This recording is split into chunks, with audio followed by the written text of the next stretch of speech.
Hello, everybody, and thank you for tuning into the Liberty Report. With me today is Daniel McAdams, our co-host. Daniel, good to see you. How are you this morning, Dr. Paul? Doing fine. I wished our government would spend less money. Me too. And make us freer.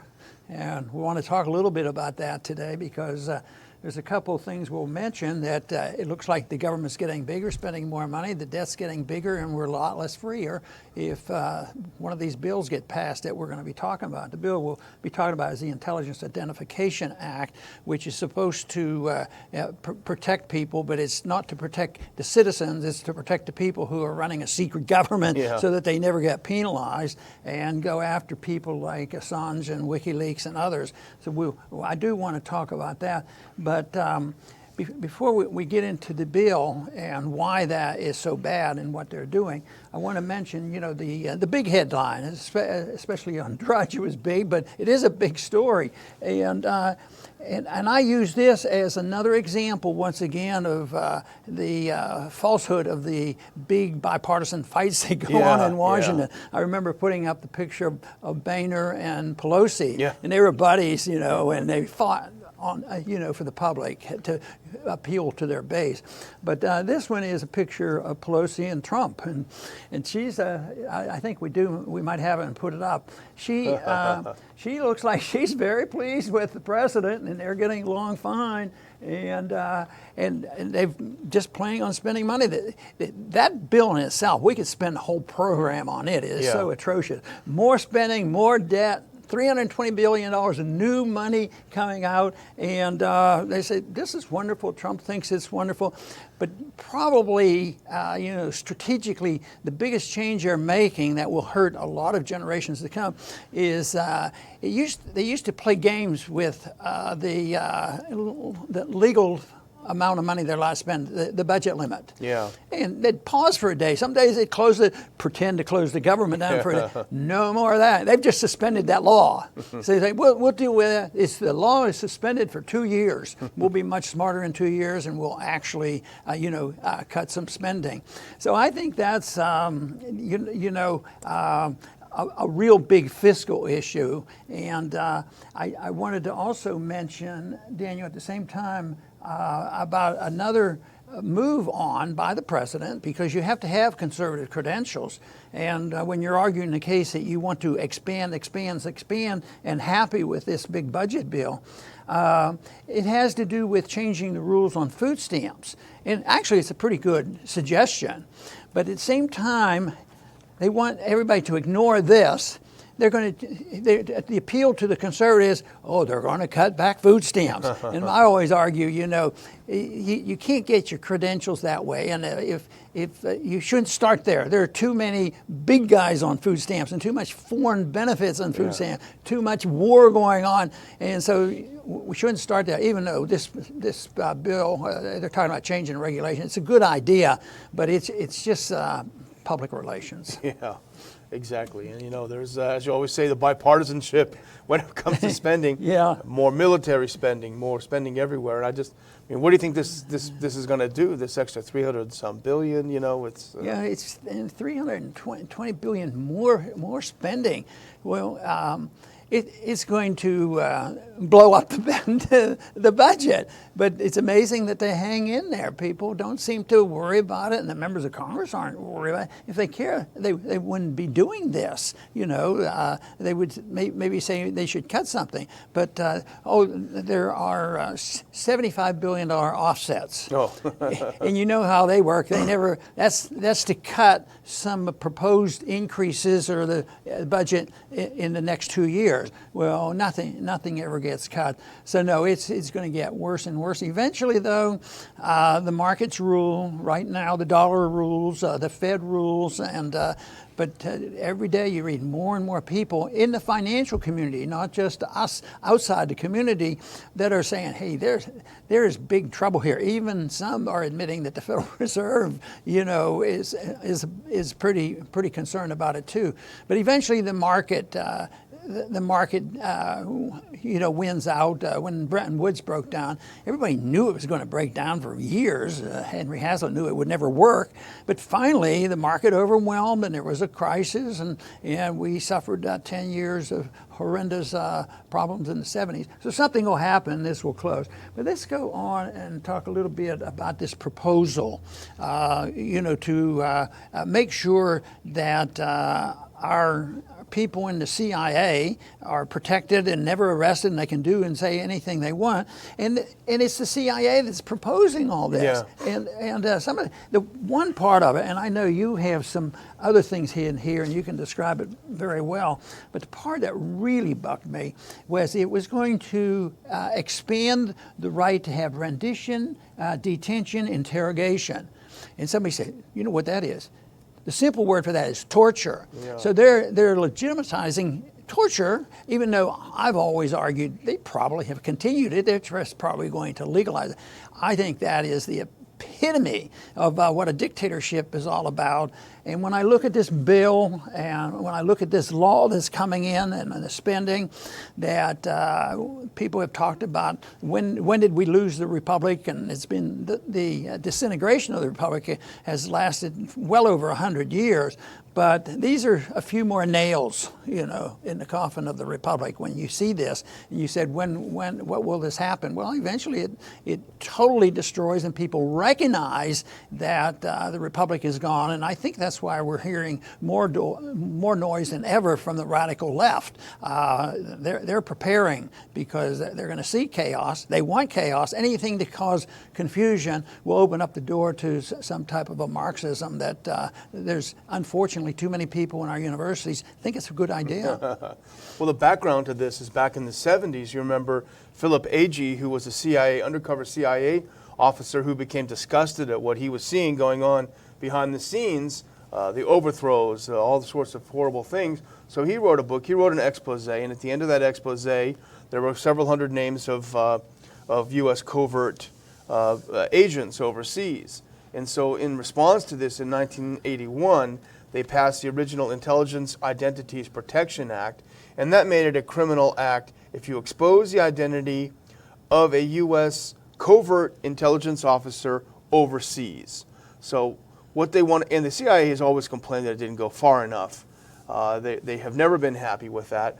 And so this is about bipartisanship. So they got together, they sent a little email to Schiff, to Adam Schiff, the House Intel Committee chairman. They said, here's the language we'd like to have. We'd like to change it. He basically copied and pasted it into the Intelligence Authorization bill, and that passed with flying colors in the House and Senate. It's now sitting in committee now. The committees where they make the bills identical so they can finally pass out. So there's still a chance to deal with something, but unfortunately there's not a real groundswell. Nobody even seems to be concerned about expanding this.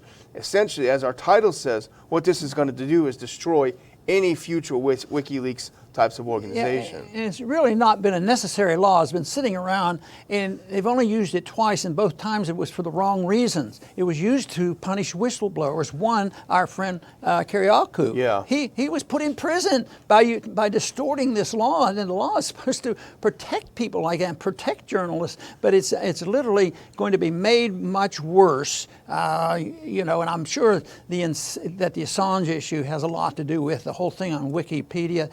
Wikileaks, they want to put them all in prison if they can. Well, here's the exact words of the CIA. I mean, it's amazing to see that the CIA sends language to Congress and they say, okay, we'll just... This is what they wrote. This is what they wrote to Adam Schiff. Undercover agency officers face ever-evolving threats, including cyber threats. That's where it's interesting.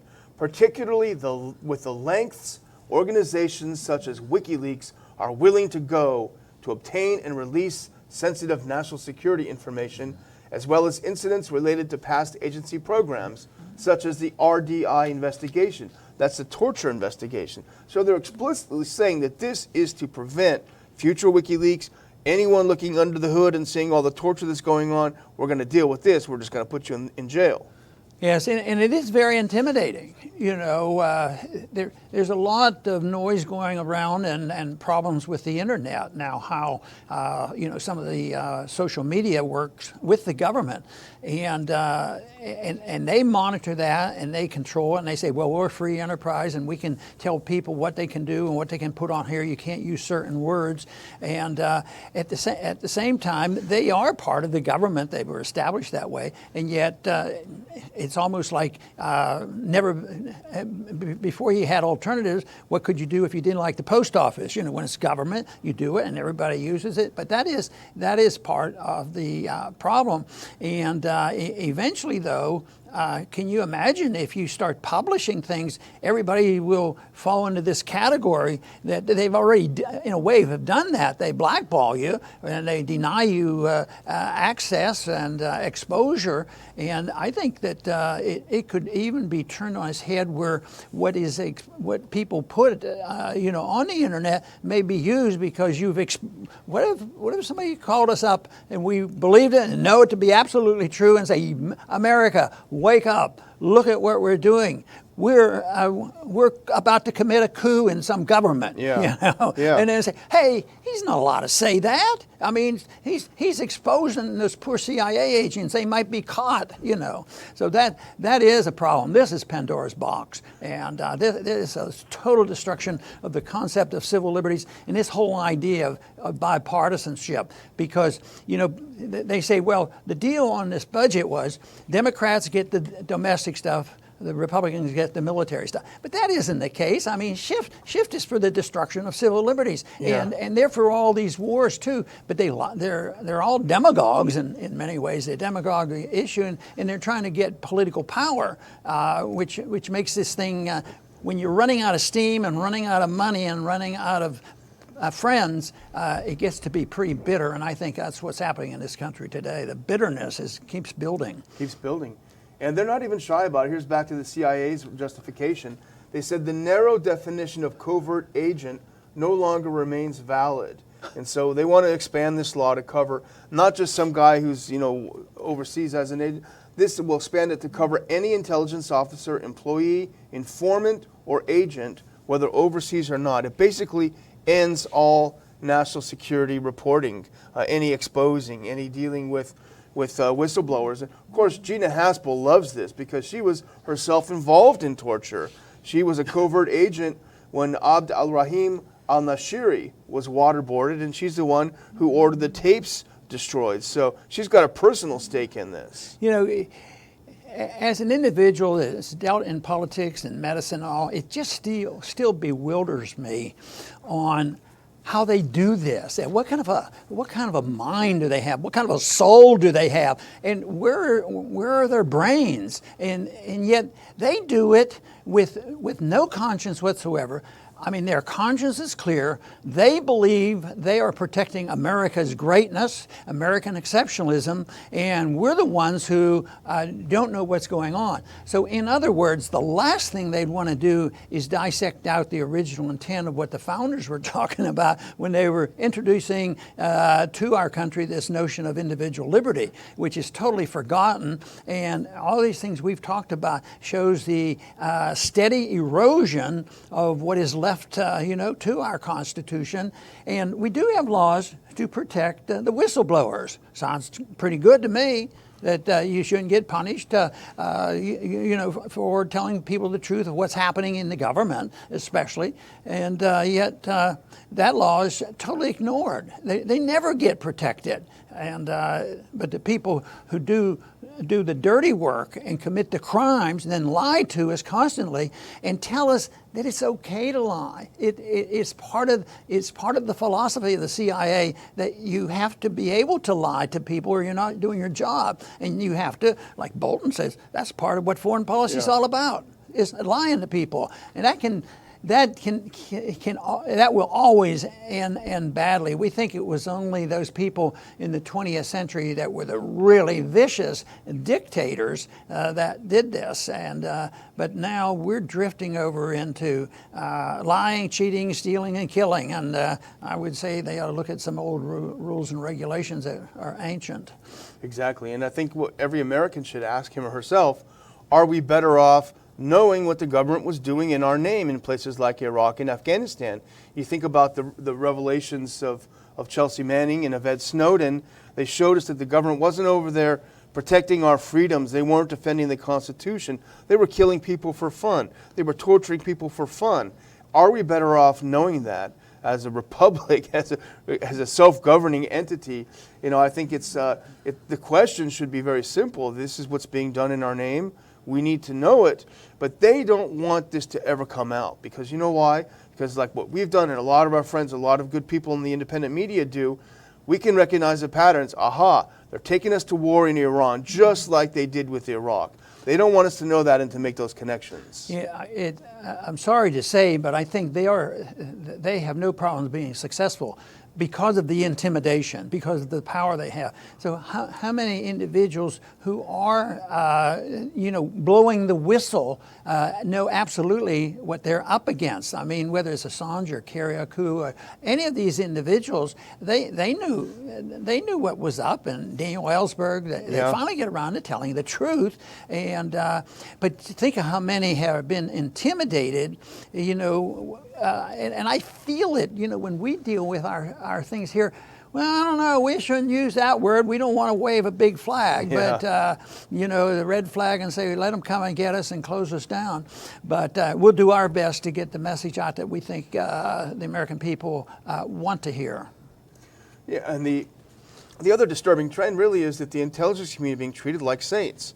And of course, there are decent people that do it. I think about the brave people who took footnotes in a lot of the NIEs, especially the 87 NIE on Iran. There are a lot of good people in there, but the fact of the matter is, people like Schiff, they put the intelligence community up as if it's some kind of spotless, godlike organization that you don't dare ever question. And it's you've always said that we have a need for some military intelligence.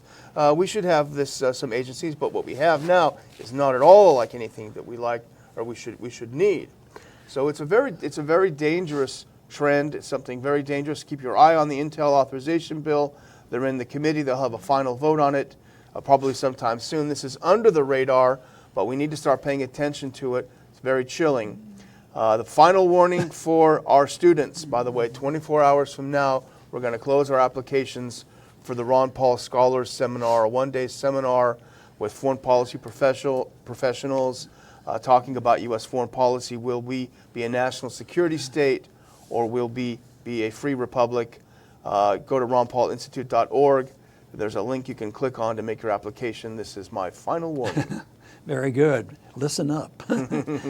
And once again, I want to make the point that bipartisanship is alive and well. And when you hear people saying, what we need is more cooperation, more bipartisanship. Yes, on doing the right things, maybe bringing the troops home and not going to war and protecting civil liberties. Yeah, that'd be great to have bipartisanship. But when you have bipartisanship of the type that we have now, it's not good. But the one thing is, the people behind the scenes, the deep state, the people who control the media and the military-industrial complex, are very bipartisan. They don't care at all about Republicans and Democrats, and half of them go one way and half go the other way. But when push comes to shove, the other day we were talking about the change in the Secretary of Defense. He goes from one big military company to another with close ties. So they're very bipartisan, and they're very willing to share, in the loot that is taken from us. But it's all going to end because the country's bankrupt. We're bankrupt in the area of ideas and morality and financial bankruptcy. So in some ways, we should look forward to that, because the people who are running the show deserve to go bankrupt, and they need to be thrown out of office or evicted. But the big thing is, if you just walk away and there's nothing there to replace it, things can be very, very chaotic and very dangerous. So that's why we work on this whole proposal, that we work in the idea world. Ideologically, we want to present the case for peace and prosperity. And in foreign policy, it's very simple. Non-intervention, mind our own business, have a strong national defense, and be respected, and let people want to follow our lead. Why shouldn't we have a society and a country that people would want to emulate what we do? And that is what we need to do. That is what we need to work on. That's what we have a moral responsibility for. So we'll continue to do this fight, and we invite you to join in it. And we want to thank you so much for being listeners and viewers of our show. We'd like to thank everybody for being with us today, and please come back soon.